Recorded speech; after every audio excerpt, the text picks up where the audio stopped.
नमस्कार दोस्तों। आज हम एक बहुत इंपॉर्टेंट टॉपिक पर बात करने वाले हैं।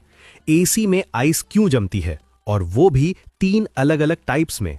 अगर आप एक टेक्नीशियन हैं या एसी फील्ड में नया सीख रहे हैं तो ये वीडियो आपके लिए गेम चेंजर साबित होगा, क्योंकि आज के बाद आप सिर्फ पाइप देखकर ही फॉल्ट पहचान पाएंगे।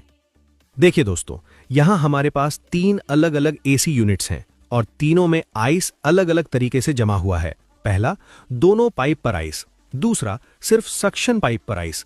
तीसरा, सिर्फ लिक्विड पाइप पर आइस। अब हम एक एक करके डिटेल में समझेंगे।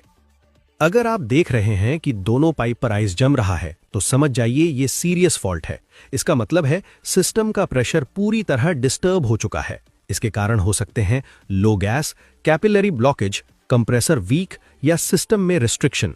अंदर क्या हो रहा है? गैस का फ्लो सही नहीं हो पा रहा, प्रेशर गिर रहा है और पूरा सिस्टम फ्रीज हो रहा है।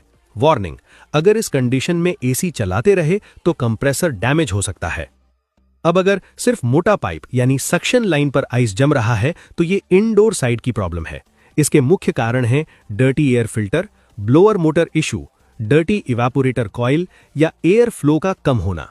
अंदर क्या हो रहा है?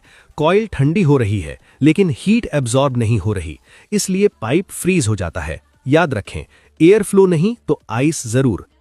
अब तीसरा केस, अगर सिर्फ पतला पाइप यानी लिक्विड लाइन पर आइस जम रहा है तो ये आउटडोर फॉल्ट है। इसके कारण हो सकते हैं low refrigerant, capillary tube block, filter dryer choke या कंप्रेसर वीक। इस सिचुएशन में गैस फ्लो रिस्ट्रिक्ट हो जाता है, प्रेशर अचानक गिरता है और लिक्विड लाइन फ्रीज हो जाती है, यानी फ्लो डिस्टर्ब तो आइस कंफर्म। एक बहुत जरूरी बात ध्यान रखें, अगर एसी में आइस जमना शुरू हो जाए तो उसे कंटिन्यूअस मत चलाइए। कूलिंग के लिए फोर्स मत कीजिए, इससे कंप्रेसर खराब हो सकता है और आपका खर्चा बहुत बढ़ सकता है।